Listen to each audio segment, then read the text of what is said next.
निधि और शौर्य बातचीत कर रहे हैं। निधि शौर्य से कहती है कि वह उसके लिए कुछ भी कर सकती है, यहाँ तक कि अपनी जान भी दे सकती है, क्योंकि वह इस परिवार और उससे बहुत प्यार करती है। शौर्य कंफ्यूज रहे क्योंकि उसने कुछ और पूछा था जबकि वह कुछ और जवाब दे रही है। वह पूछता है कि उसे पलकी पसंद क्यों नहीं है।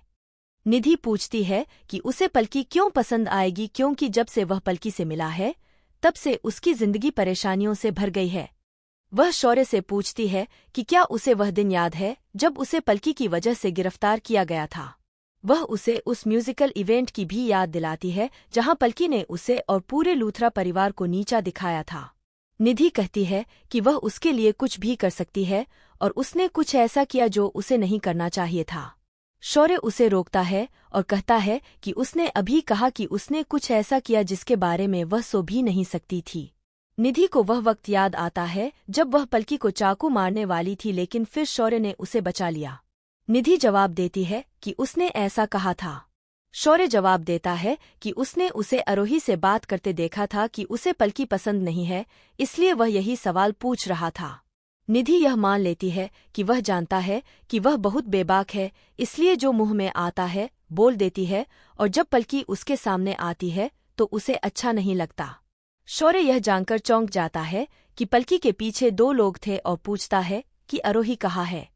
निधि ऐसे नाटक करती है कि उसे चक्कर आ रहा है तो वह उसे सोफे पर बैठने में मदद करता है और कहता है कि वह रिसेप्शन पर पूछने जाएगा। शौर्य चला जाता है तो निधि सोचती है कि अगर शौर्य को पता चल गया कि उसने पलकी पर हमला किया था तो बहुत बड़ी समस्या हो जाती। पलकी चल रही है और सोच रही है कि नर्स अपराधी को कहाँ ले गई। वह सिपाही को देखकर छिप जाती है और सोचती है कि अगर उन्होंने उसे देख लिया तो परेशानी हो जाएगी। सिपाही निरीक्षक को पलकी के बारे में बताता है, जो झिझकते हुए कहती है कि वह गलती से यहाँ आ गई थी।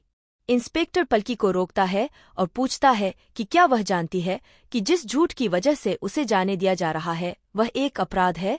वह उसे जाने के लिए कह देता है। अंत में निधि को पलकी पसंद नहीं है और वह मानती है कि उसने उसके साथ कुछ ऐसा किया जो उसे नहीं करना चाहिए था। शौर्य यह जानकर चौंक जाता है कि पलकी के पीछे 2 लोग थे। पलकी से इंस्पेक्टर पूछताछ करता है कि गलती से अस्पताल आने के बारे में झूठ बोलने के लिए